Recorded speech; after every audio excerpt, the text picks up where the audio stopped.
Join us. It's Voodoo Queen Bloody Mary and Big Queen, Madam Cinnamon Black. Just kissing your baby. I want kiss. Kissy, kissy. It's not bad. Dee dee dee dee.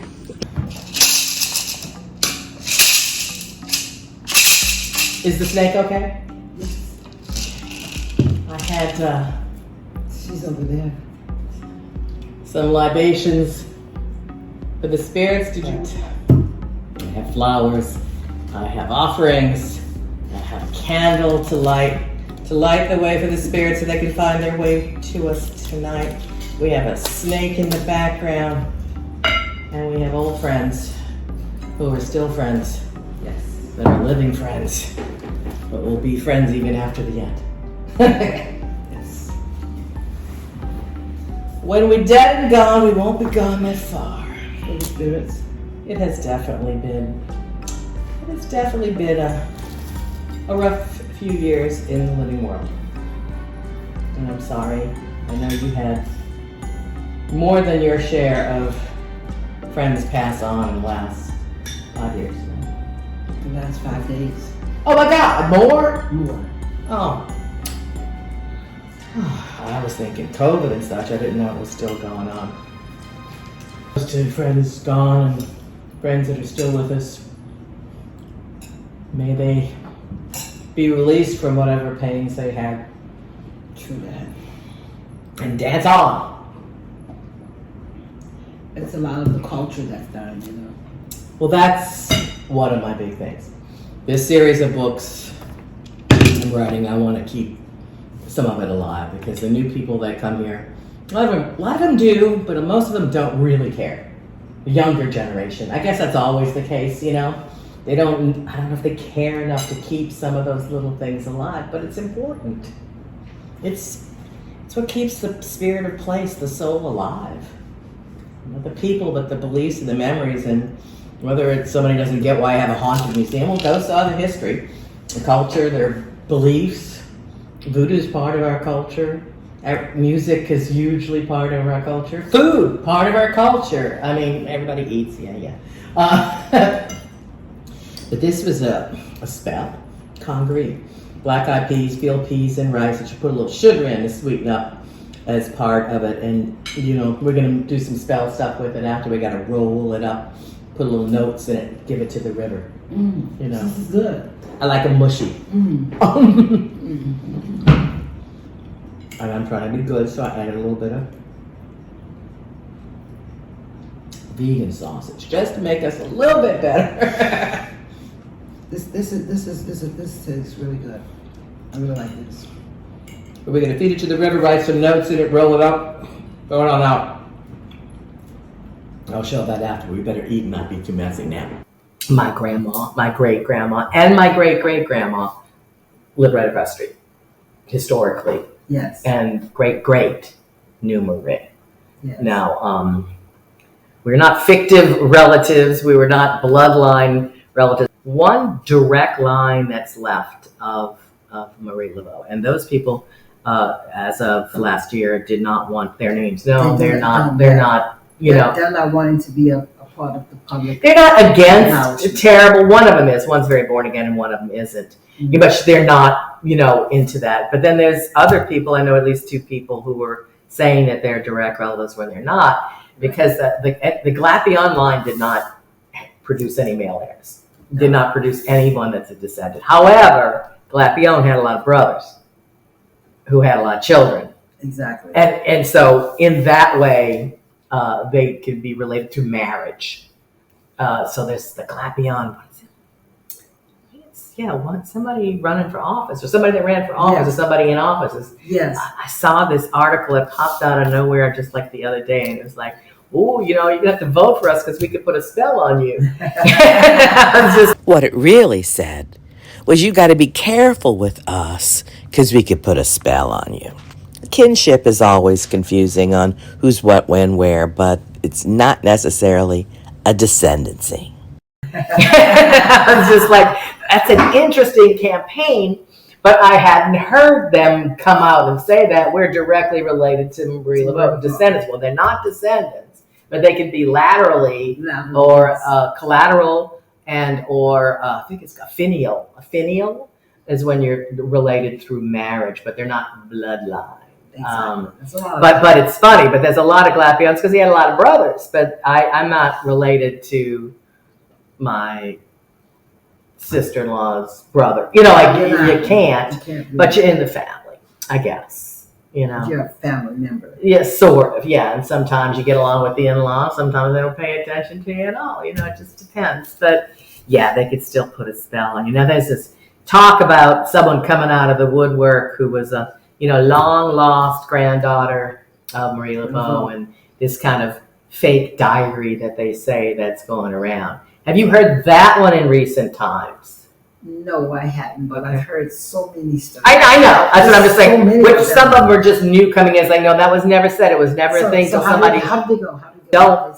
Nobody could ever, of course, come up with it. Yeah. But supposedly, this granddaughter of Marie, who did allegedly survive to adulthood, wrote down something about a portion of Marie Laveau's life, and the diary still exists, and it belongs to someone in town or a politician who has a secret entrance to the cemetery. A bunch of bullshit. But anyway, I hadn't heard that from contemporaries. I'm not talking about tourists, TV shows, this and that. I haven't heard it either. Yeah. No. So a lot of these people who say that they're related, they just come up with a name and say, oh, my spelling is that. There are no Laveaux, there are no Glapions. That is not the lineage that is left. Because those names didn't continue on. They would have, because those people had children that didn't have the same type of birth control that we have now. So many children died. And a lot of children. She had a lot of children, but they all died, and none of them kept her father's last name. Exactly. They kept it, and then her children and her children's children, they got married, they moved on. They're still not going to have those names. No. They didn't. So even though so many people have come out, none of them came up when it came time to try to restore the tomb. None of them did any of that. The family members then, they should have showed up. Yeah, they should have, I would have said. And when this house was for sale. Yeah, why did they buy this? This wasn't even that. If it wouldn't have been COVID, I might have paid more attention to things like this. But at COVID, I didn't know if I would, who knew if they were going to stay in business or pay what was going on. Yeah, so that was just a whole different story. And I got such a bad case of it. Out of any problem that I've ever had in my life, that one was the worst little demon monster to battle. It was feeling like a war with something inside me. That one tried to get me. What, you fought it? Oh, hell yeah. I fought it brilliantly, probably because no one knew the word COVID yet. Exactly. It was before Mardi Gras. I picked it up in England. Yeah. At the airport or something with all the foreign waiting. And I was with a group of other Americans, and we all got it. Nobody knew what the hell it was. And I was crawling and dying, and I ain't gonna die in a foreign country. God damn, I'm gonna go. I felt like I was gonna die, but no one had said all the horror things they said about COVID to scare you. No one had said that, so I didn't let that get me. No. It was a damn good thing. Yeah. Because I think a lot of people died just from fear of the word. The whole world is just trying to scare you right now. But Marie Laveau had no fears. In the worst times of plague, she'd go right in there and feed and clothe and give her herbs. She was really good with herbs, so that's why I'm growing a lot of herbs here, using her earth, using her brick dust, doing all that like she did to see, but get that extra zap and to channel automatic write and channel and, let different things come through that want to come through. But she was an incredible healer. I'm sad that they couldn't or wouldn't or didn't try to make her a saint because of all of the controversy about her life. But I guess it's good that Henriette, who was her cousin, is up for sainthood right now. Marie and Henriette did the same things. They both were yellow fever nurses. They both took care of orphans. They were both community leaders and healers. But Henriette started an African-American nunnery, the Sisters of the Holy Family. Marie Laveau was married, she was voodoo, she was hoodoo, but also Catholic. There are documented miracles for people going to get help from Marie Laveau after she was dead. And that is what you have to do to be a saint. She's at least our folk saint, if the Catholics haven't done it. Yes. But she was a devout Catholic. I mean, she didn't look at any conflict between Catholic and voodoo. And you're very Christian. Yes. You know, Catholic Christian. Nobody picks on us here, really, for going to Catholic Mass and being voodoo. I guess technically they could, but they don't. Well, I think from history I was told that the slave owners, they didn't think they were doing anything wrong by teaching the slaves Catholicism. Well, they had to. That's all they knew. That's all they knew, basically. There was a law. You had to. So they taught them what they knew. There was a law that you had to baptize, and that was the law from the king. So the owner had, like the owners were tied to the king, and the slaves were tied to the owners, and therefore all tied to the frickin' king. Exactly. But free women of color were the main supporters of the church. There were lapsed Catholics even then, and men were more lapsed than the women. And free women of color, they say St. Louis Cathedral, like Marie Laveau, who's good friends with everyone, they didn't run the church, but they were the main workers and supporters, and she was a yellow fever nurse with them. And so, that's why she got to do prayers and blessings and novenas in the yard. But it's a shame that because she still does, or still did, do miracles at her tomb, that she can't leave the offerings or do anything. Oh, that's true. There. That's very, very sad. That's so unfortunate. Because it's besides its spirituality, it's a cultural thing. And, some tourists and some people that wanted to erase that it existed went with this whole thing that was made up by the tourists. When you can see things written about that, almost right. They said it was made up by the tourists. tourists? Absolutely. My family didn't tell me that. No. I knew about it, as I said, since kindergarten. There was no tourists that went to these cemeteries in the 60s, even in the 70s. No. In the 80s, 70s, 80s, they started. Even later, 80s, 90s. I mean, my family would go there before then, but there weren't tourists there. You would see other family members. You drive by in a big bus, but nobody, Charles was the first person that did, one of the first person, if not the first person to go to St. Louis 1. And that was later 70s. So, no, they're saying, it's made up by tourists. Like, no, I found it going back. I have family members on the other side. And my grandmother. Slowly but surely, people start moving the tradition of leaving things at Marie Laveau's tomb over to leaving things in front of her old cottage at 1020 and 1022 St. Anne. I am monitoring that every day since I have rented that spot to become closer to Marie. She took me there. Yeah, I mean, this is something that's part of the culture, but by denying it, people would say, it's just made up, you're stupid if you do it. It's like, no, you're listening to... Didn't your family go, we would go to Marie Laveau, churches. But then we would go right across the street to the church. I would go to the church. My mom would go make me fill up the jug in the water, the holy water from the ground over there, and walk across, my grandma was one more going to the graveyards. More than my mom. That's what I'm saying. Yeah, my grandma take me to the graveyard. No. You said that. Nobody, they all said that. Because the people were trying to get you to stop to make the X's because they said it was touristy and it was vandalism. I said, if it was chalk, it would wash away, and it's not vandalism, it was the brick. Don't put your mascara, your nail polish. Stop doing that, Chalk. You just go away in the rain, But they were trying to deny the existence of the ritual, as opposed to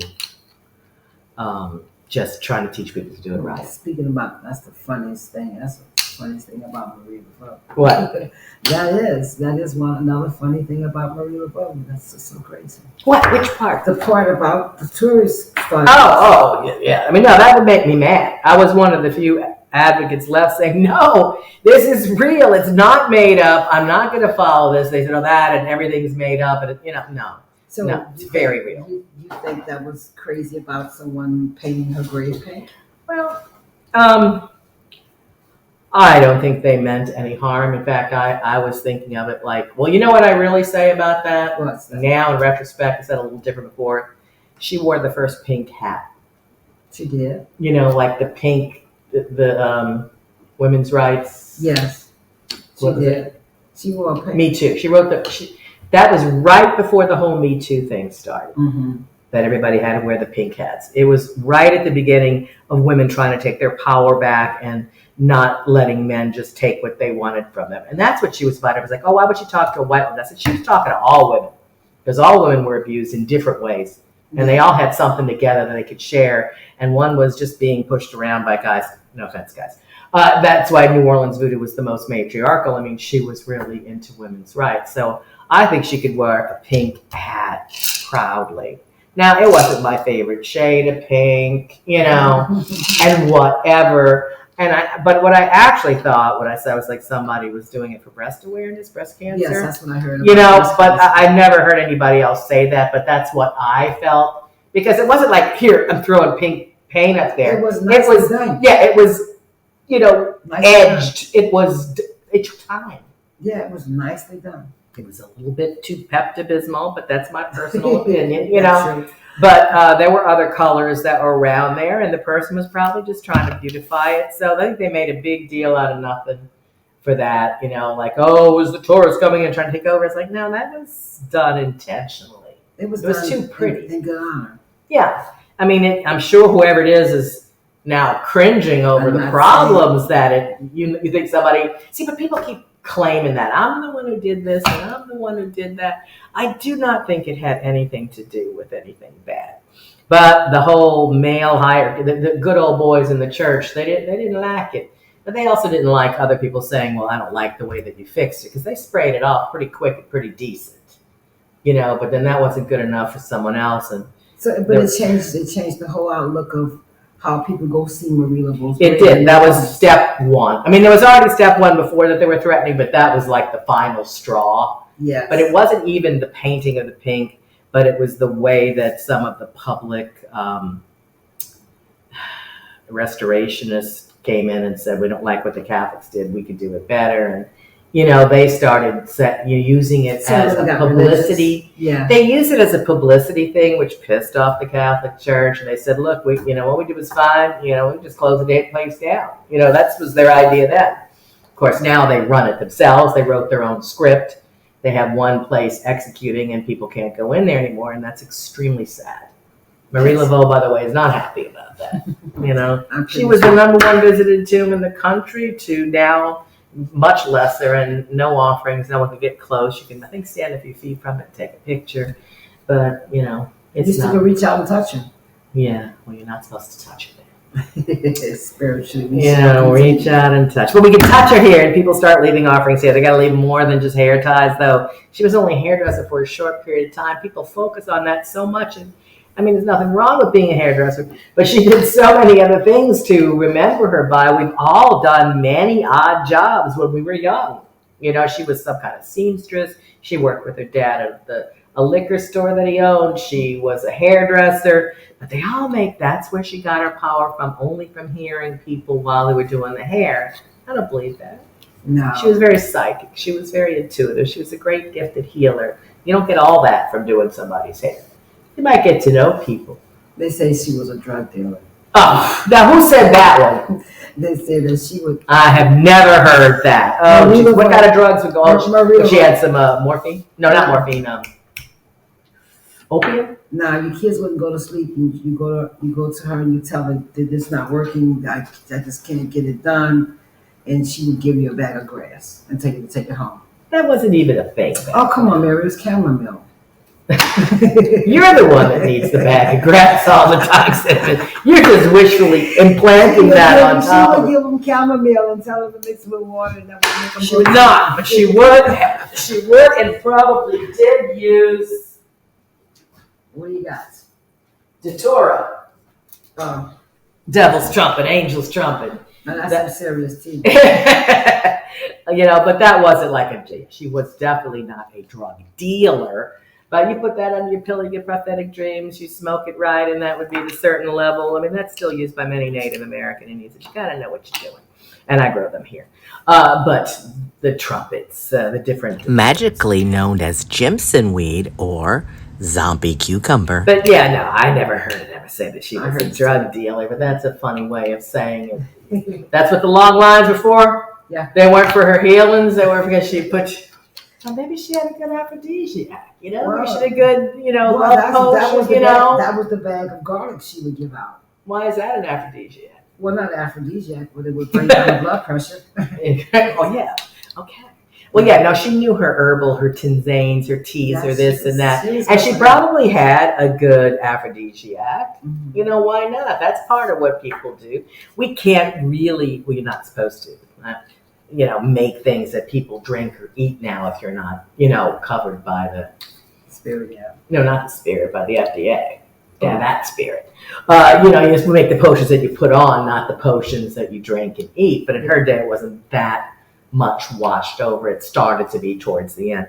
But yeah, I guess if you want to put it that way, drug dealer, because she would make things to calm you, to help you, to heal you physically and spiritually. But I never heard it say that she was a drug. Well, you go to the drugstore now, you can buy lavender, with your Z-Quil with lavender.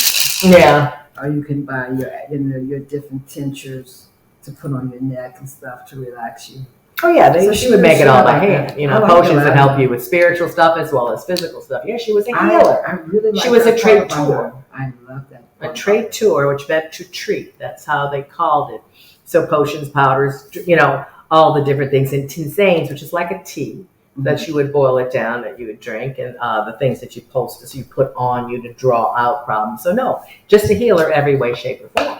But there was also spiritual and magical and love and, other things that she would help you with too that might have been harder to get than, the chamomile tea, which is, also, in case you don't know, it's also good for gambling.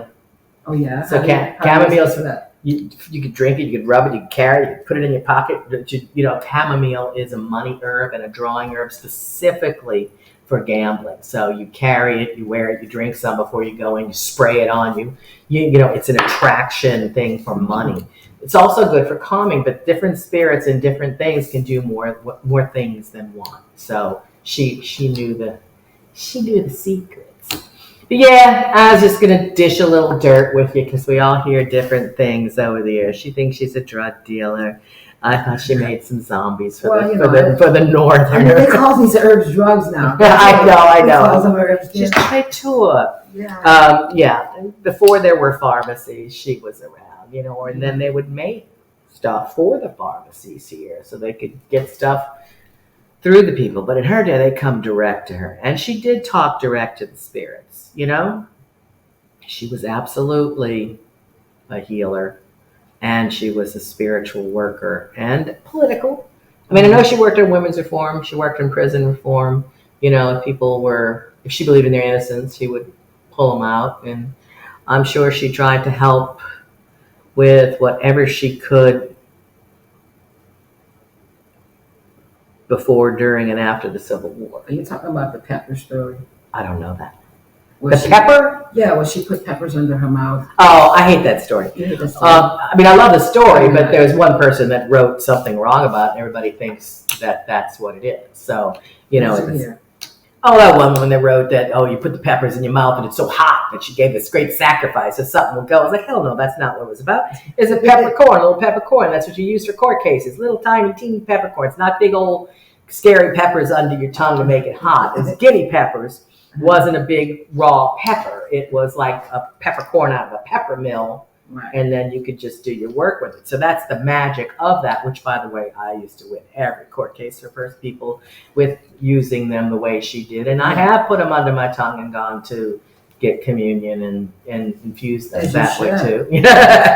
And infuse them that way too. So yes, I've done that. But somebody wrote in the book it was just because of the pain of the peppers under her tongue. Yeah. That's not true. No, that was someone's misinterpretation, not knowing the magic. Sensation. Well, yeah, she just did not. When academics don't delve into the practical application of the culture that they're writing about, they miss a whole layer. So she was trying to apply logic. Okay, peppers under the tongue. What would that do? Burn. What was burning do? Sacrifice. So she was thinking it, but that's not what the guinea peppers before. But they're not even that hot. Not the guinea peppers. Yeah, no. There's lots of them that are, but that would not be it. Say something to our. Do you have? What is your social media, Miss Cinnamony? Well, I have Cinnamon Black at Facebook. I'm also listed on New Orleans Live, LLC at gmail.com for comments. And What about your Instagram? What's your Instagram? New Orleans Live. New Orleans Live. Now, where is New Orleans Live going live from these days? We're about to start a new podcast. We're basically entertainment, the spirit of the music in the city. Because, Cool. Voodoo is in plain sight. And the first way to the mind is through the soul. And that's reached by the music. Absolutely. It's something that was interesting was, obviously Voodoo is so into the drumming and stuff. But when you see some of the older ones and you read about the weirder stuff about Laveau, she would have an accordion player. She would have, all these other kinds of musicians that you wouldn't think of as voodoo. But it's the beat, it's the music. I play songs for my spirits wherever I am. Music is the universal language. Exactly. It gets through, whether you're trying to calm, excite, evoke, provoke. There are all sorts of songs to bring people together, to pull people. Music is definitely the magic, and it's definitely part of our town, and that's all the bloods. That's all the bloods: the native, the African, the Euro. The root, the heart, the nitty gritty, the spirituality, the feeling that we have in the city. Mm-hmm. When you hear the second line music, people don't realize they get possessed by the music. Oh, absolutely. I've seen some people walk. I don't know how they walked in the second line. Even when I was very young, I didn't know the man was defied gravity.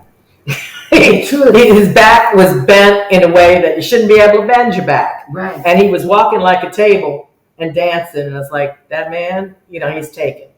And I didn't, I was young. I was like, that man, he was bent like a table, flat in the back. They think, oh, that's just plain music, but it's not just plain music. No. There's some are, when the natives hear that music, don't care where they at. Mm. They won't even let you play second line music during Mardi Gras parades because the people get too crazy. They lose their mind. The police have no way of controlling it. They jumping over the barricades. They going in the parades. They're on top of the cars. They're on top of the posts. Sometimes they get on top of the building. Mm-hmm. And they're not thinking about their life whatsoever. There's only one night that nobody cared about that. What was that? And it was going on exactly like you said. Everybody was sitting on top of everybody's cars. Everybody's on top fence. Everybody's up on a balcony. It's the night the Saints won the Super Bowl. But they were possessed by the music. Absolutely, everyone was possessed. Even the cops were smiling, though. Everyone was happy. Mm-hmm. And I don't give football as much power. I love it because of what it does for the city, But, oh, my God, that night, people were just sitting on your car bumper to bumper, and everybody was smiling, and everybody was freaking possessed. And what's so crazy about the possession is the tourists just look around. And this ain't Linda Blair we're talking about. But the tourists, they look at, they're not ready for it. Oh, they can't handle it. Well, we shouldn't be putting as much Everclear in drinks as they do here. Because people already get enough stuff come at them that they're not used to. They have kids that when they hear that music, they got grandmas. They got, like you say, people sitting in wheelchairs for years. And all it was something that you did. I don't remember where we were. I think it was the Contemporary Arts Center. Mm-hmm. And you were doing the dancing with some troupe. And me and Jagger went. And Jagger was like 3 at the time. And he couldn't handle it. He was losing his little mind. He was like, he was getting possessed, but he didn't know how to handle it. He was only 3. Yeah. And so I was trying to get him out of it. And then you had a line of dancers come in through one, but then there was a line of dancers that came in through the exit and from another exit. So everywhere that we turned, we were blocked, and it was just the drum, and the drum was just ringing. Yeah. He really, really felt it early on. I couldn't bring him to parades. You're right. When it would happen, he would I'd have to get him out of there. Overstimulated. Mm-hmm. He was too young to, do it. But absolutely. And we're not saying this is a bad thing, people. One of the goals in Voodoo is possession, trance dance possession, where you and the spirits are one. The spirits feel you. You get a lift and you get a gift when they leave of knowledge and wisdom and healing or whatever it may be, and you do things you can't do in life, like the guy that was walking like a table backwards, right? Mm-hmm. And dancing at the same time. that is what you are. That is the goal. And it's not about an evil spirit coming. It's about, you kind of getting out of body and spirit kind of getting in. And it's a mutual exchange. It's not a dark thing when we say possession. But it is something that some people just can't handle. Even some people in voodoo. And just because you're from a culture or doesn't necessarily mean you're automatically ready for this stuff, but you're more so than other places. So they're not going to come out and say, "Oh, this is voodoo." They're not going to just tell you this. Mm-hmm. But if you can see voodoo in plain sight. Well, no, it's here. It doesn't have to be in a formal ritual wearing white with a snake. She never wears white.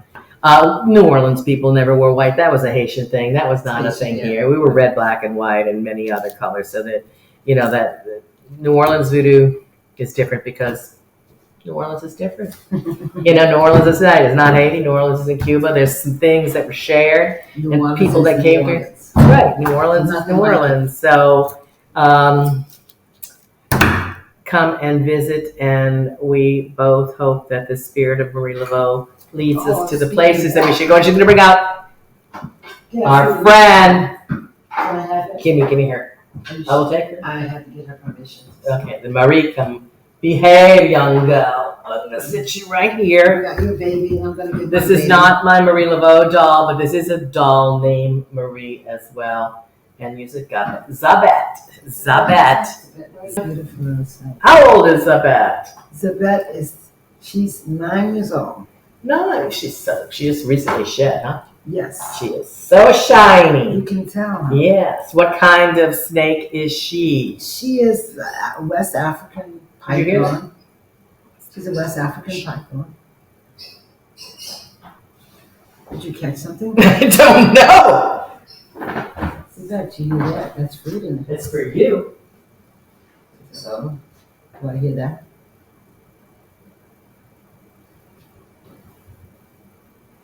We have a visitor. Who's there? Is someone else here? It was a couple of squeaks. I heard some sounds. Is it something for Zabat? I don't know if I have critters, but if I do, they're all yours. She's sticking her tongue out. She's trying to smell. Well, anyway, I do have some electrical oddities that go on in this place. Mystical oddities. There's a lot of spirit work. There's a lot of channeling that we've done. And a lot that the spirits actually want. And I want to give them what they want. So we're here in the house. Someone had caught a snake that looked just like that a few days ago and was going to bring it to me. Really? And then it died. What did it, maybe? We haven't seen each other in a long time. So we made a little ritual meal for the spirits, and she brought her snake to come visit. Marie Laveau's house hasn't had a snake since maybe the last time she was here. Would you like to say hello to her? Sure. So what kind of snake is it? She's a West African ball python. You're very chunky, but not long. Yeah, because her Healthy. cage is as maybe this big. It needs to be bigger. Yeah, Because they grow as long as the cage. Mm-hmm. And so she eats very well. She eats. God, I already know about that story. I have no idea what it was, but okay. She just doesn't get along with all the rat people, okay? No. Her other hair, she likes this. Okay. Yeah. Oh, Oh, she hasn't get your scent yet. okay. Get my son, baby. Well, no, I'm not totally without snake scent. I've got the little ones at the museum, but actually, I don't. You are big. You are heavy for your size. You are strong. You are solid muscle. She's a younger one. The other one is yellow. It has more yellow in it. She's got a lot of green and brown. I see no green. She eats a lot. She's more frisky. She's a mover. The other one is the one that sits on the head. Now, when she warms up to you, she'll lay her head back on you like this. This one. I wonder if my little grandson will like snakes. I don't think he's scared of a jagger. When he was tiny, he didn't care about big ass snake zombie or I anything. think it's a bit like she. She already got Marie's scent. Marie was sitting on her for Watch out. Do not burn her. I think she likes the heat. Almost like a miniature. Can I speak to you tonight? Oh, yeah. I said, oh, yeah. So, Oh, Mary. is Cinnamon going to get a new car real soon? Uh-oh. That's a yes, but one was on top of you. Yes. We do it again. Yes. Will I get a new car real soon? Car for Cinnamon. That's the same answer twice. Yes. 2 up, 2 down. Yes, yes. That's twice in a row. How long will it be? Oh, I don't know. I can't get a long answer this. Okay. Will Cinnamon get a new car within 6 weeks?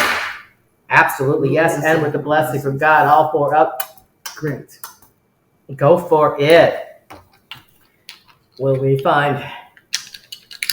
we unlock the secrets of Marie Laveau with all the friends and experts at our side so that the word gets out the way it should be with pride? 3 up, 1 down. Yes, yes, yes, yes, yes. Thank you and thank you. We've been yakking away here. It's Bloody Mary and it's spell time, and just for you, it's double spell.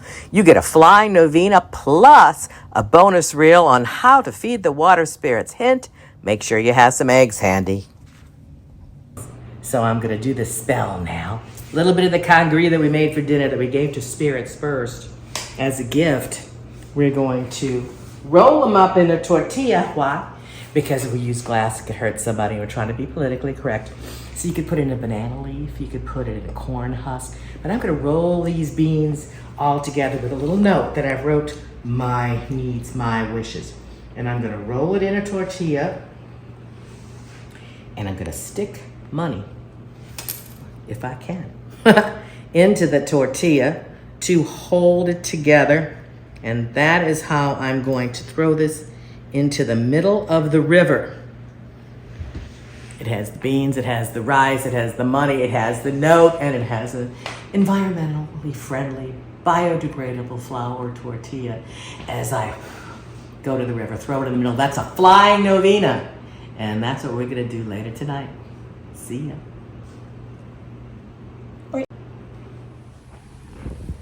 I'm also a Mama Yisi of the river, as well as Yaya, as well as Mambo, as well as Queen, as well as Mother, as well as historian and native New Orleanian who's been in this town bloodline-wise since 1718. I am one with the river. I feed the river, and eggs and coins are some of her favorite offerings. You can write notes on your eggs directly, or in my case, I wrote veves. And we give back to nature. They've been blessed on the altar. I also have that food from earlier that I either leave in the park by a tree or back in the waters. You never throw away ritual food, and you always feed the deities as well as feed the dead and the living when you do dinner with ghosts.